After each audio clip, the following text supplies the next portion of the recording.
back to the Exist Better YouTube channel. I apologize for the kind of messy-ish background, but I kind of just want this good lighting that's coming in from over here.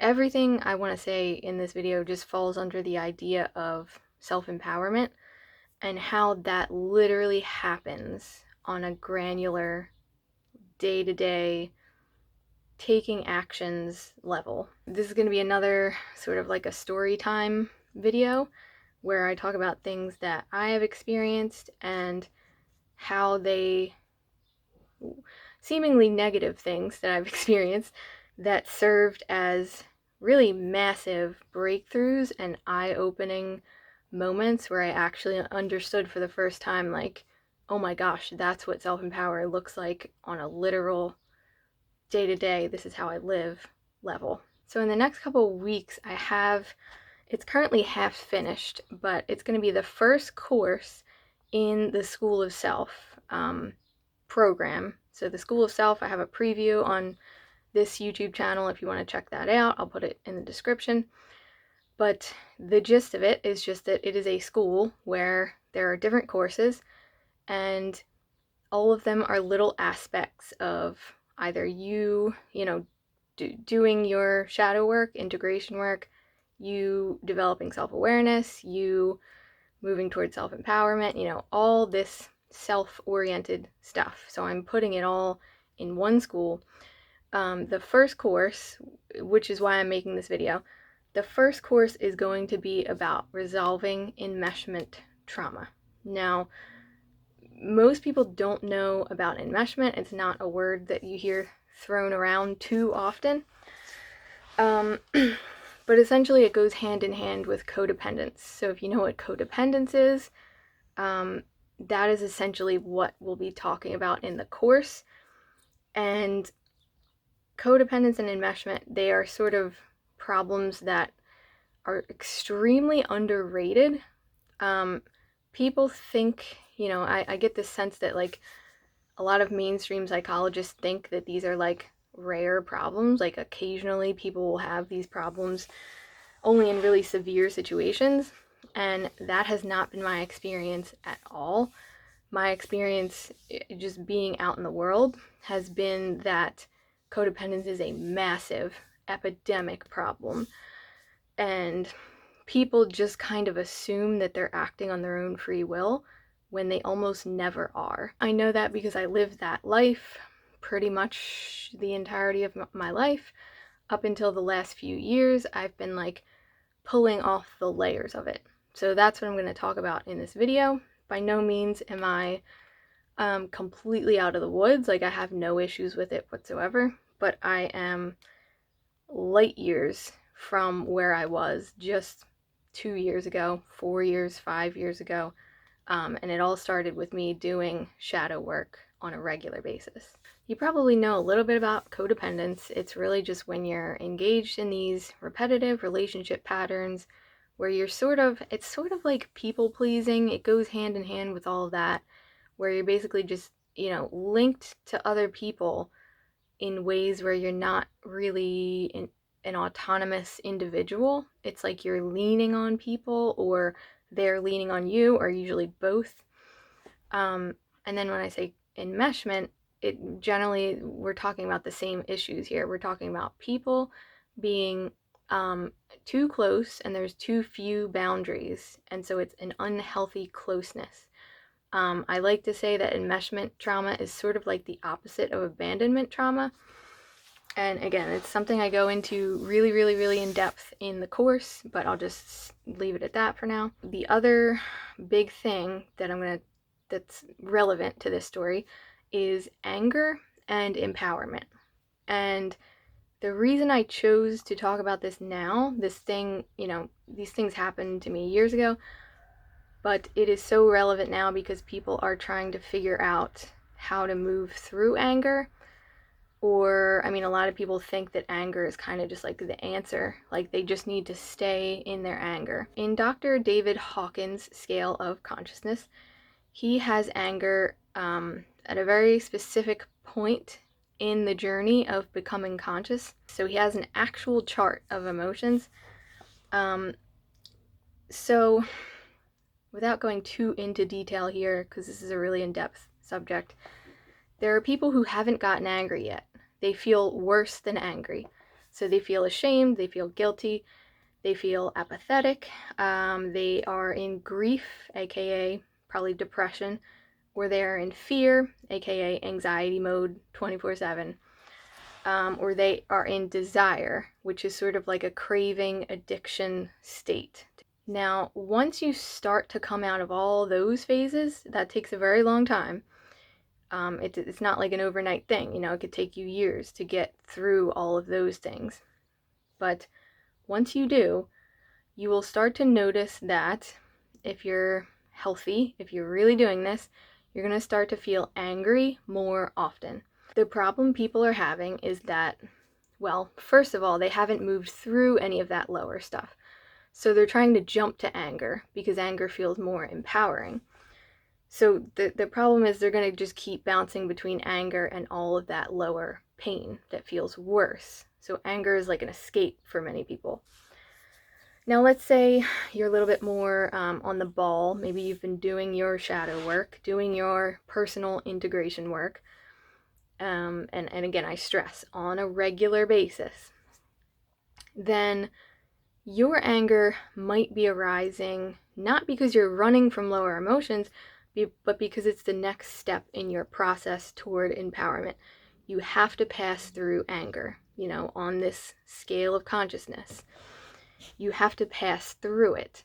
You don't want to stay there, but it has to happen. It's another big misconception, is that, I'm either suppressing my anger or I'm like beating people up and that's validating it. No, it's not either of those two extremes. A big part of my personal conditioning has been to shut up, to not speak. When I was a kid in school, the other little kids used to ask me if I knew how to talk because I literally wouldn't speak. Teachers were like telling my parents like I need to socialize, I need to become more socialized. So the part of my like traumatic process was just silence, because right when we talk about the nervous system, I have a podcast on the nervous system responses to trauma. One of them is freeze. So when you're not speaking, in my case, I was in freeze. In social situations, I was in freeze all the time. Now, the repetitive trauma of this was that I could not put up my boundaries. So obviously people who can't put up their boundaries, right, they're people pleasers. They're subject to anything. So this happened, again, I had already done a lot of shadow work. This was maybe a year ago. I'm walking down the street, okay? So I'm having this anger come up on a really regular basis. And I'm noticing that this whole everything is a mirror thing is really relevant when you have a lot of anger.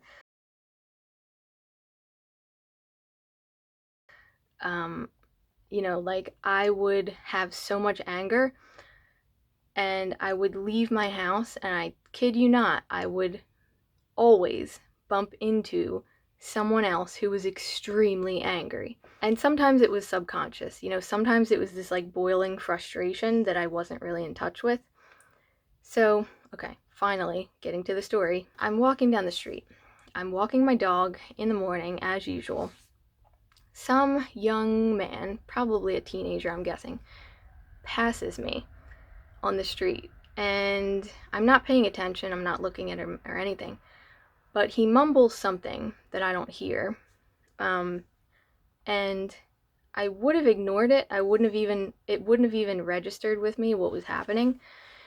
Except my dog turned around and looked at this guy like she was gonna like fight him, like she was like in defense mode. It took me a couple seconds to realize, oh, that guy just cursed at us. And so again, I got this anger process going for like weeks and weeks. I'm like trying to work through it, trying to like express it without vomiting it onto people, because that's not responsible, without thinking. like no thought whatsoever. I just sort of like waited, and I stood there for a few seconds, and I was like, is this situation gonna go like it always goes for me? I turned around and I just heard come out my mouth. I screamed, "You're afraid." I just screamed it down the block. It felt like I was hearing someone else. It felt as though I heard someone else scream that. This is why on this channel we talk about fragmentation. We talk about suppressed emotions. We talk about parts of ourselves that we're not in touch with. There's still many people in this world who do not believe in that. I scream, so I scream, "You're afraid," and I'm like standing there, just kind of like stunned, like why did that just happen? And I can see this guy like down the block just stops walking and like just stands there. He doesn't turn around. I could just see that he has stopped. And I just stand there and stare with my dog. This is like broad daylight, like 10 o'clock in the morning. Nothing happens, and I just turn and walk home with the dog. So kind of like anticlimactic. But why am I telling this story is that part that came out had been waiting, it had been people pleasing for nearly 30 years. So this part had, like I said, it had either bit its tongue for 30 years and said, "I'll just be the bigger person and I'll just be nice," or it would just passive aggressively express anger and resentment. And in that moment, for whatever reason, that was the moment that it broke. The conditioning broke. This person who was passing me on the street, their emotions were so heavy and negative, and I was passing them, and my emotions were so heavy and negative that it literally sparked a reaction, like a chemical reaction, where, I'm assuming this person wasn't as conscious as me, and so they probably didn't extract anything positive from that experience. For me, it was like a revolution that took place. And it was really, at the end of the day, it was that the truth can come out. I can say the truth and still be safe, like I'm not going to be, even if I am ridiculed, truth is still truth. And me telling that person they were afraid, that's what I believe was really happening. That's what I believe to be the truth of that situation. So that silence conditioning that had gone on and on and on and on and on for literally 30 years broke. It was like I had finally done enough shadow work practices. I finally knew enough in my mind, and I had finally had enough. That's a big thing too. When anger keeps bumping up and you keep either trying to stuff it down or you're ignoring it, you don't know what to do with it, it's like, I've had enough. This is the time now. The time is now. I've had enough. And the real problem here is that what do you do with that? Because it's so hard to take a proactive action from anger. I'm sure people could even argue that the action that I took wasn't, ideal. It wasn't, it didn't make everyone in the situation feel good or learn something or, whatever. And I'm not saying you should go out and just like yell at people and offend them just to blow off steam. The point of what I'm saying is it's about telling people the truth of the situation. Tell them the truth. And if you're just mean and you're just lashing out, then you can even just refrain from that. There's no point in doing that. It's just going to keep you in anger. But if you can like pause the anger and just say what's really happening and just let it come out of you, then it doesn't matter how that person takes it. because truth is truth. Again, it's not about yelling at people and belittling people and whatever. It's just about a firm truth. This is the truth of this situation. And I can't continue to sacrifice myself to make everyone else feel better in their illusion of the truth. Like, for example, that guy's illusion of truth was that he's allowed to walk by people and curse at them and, make women feel afraid. The reason I'm tying this into, the course that I'm making and everything is that these are really codependency issues, like these are issues about like, I can't say what's true for me because everyone's gonna feel bad, or I need to keep my job, so I just have to kind of play along with this or that. Like, a lot of things boil down to codependence. Me staying silent for 30 years, or maybe not completely silent for 30 years, but like there was that one part. There was that one part of me that was still silent and just waiting to be allowed to speak. At the end of the day, your job is to give your parts, your fragmented parts of your subconscious, of your mind, of your feelings, whatever you want to believe that it is, to give those parts airtime. Give them airtime. And when we start to move out of codependence, we start to move out of people pleasing automatically, because we start to see our real priorities. What is the real priority? For me to move forward? For you to move forward? If you're someone who is like attacking me, me people pleasing is not going to help someone who's aggressively, bothering me. It's just going to help them continue to be an abuser. Me screaming and shouting at them may not be incredibly effective either. But if I can tell them the truth is, it's like a complete package. It's like all you need in many situations.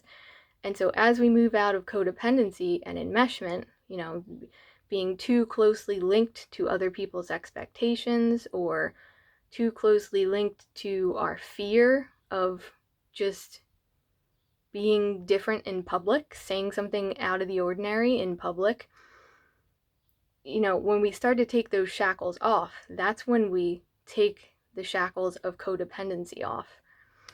So, and that is the only path toward self-empowerment.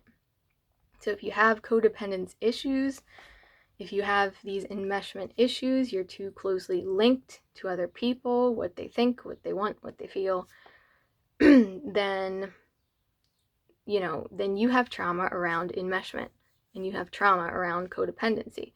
However that happened, again, this is why I have a course on this. It's a whole other discussion about how and why and where and, when that happens. But bottom line, if you have those issues, it's traumatic. You need to move out of it. You need to move through anger, and this is the path to self-empowerment. Like, this is the only way. So I hope that story makes sense to you. It's kind of funny, honestly.